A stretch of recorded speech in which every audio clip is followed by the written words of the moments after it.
அனைவருக்கும் வணக்கம். என் பெயர் ஜாய் வெனிதா. நான் 5ஆம் வகுப்பு படிக்கிறேன்.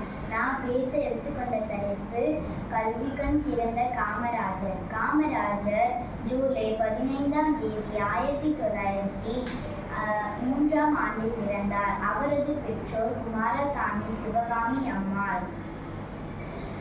காங்கிரஸ் கட்சியில் சேர்ந்து 1954ஆம் ஆண்டு தமிழகத்தில் முதல்வராக பதவியேற்றார்.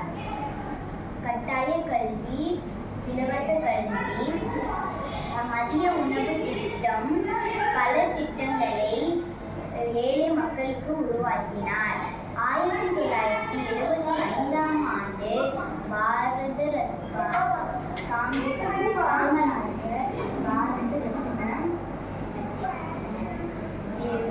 விருதை பெற்றார். காமராஜர் அவர்கள் 1975ஆம் ஆண்டு அக்டோபர் 2ஆம் தேதி காலமானார். நன்றி, வணக்கம்.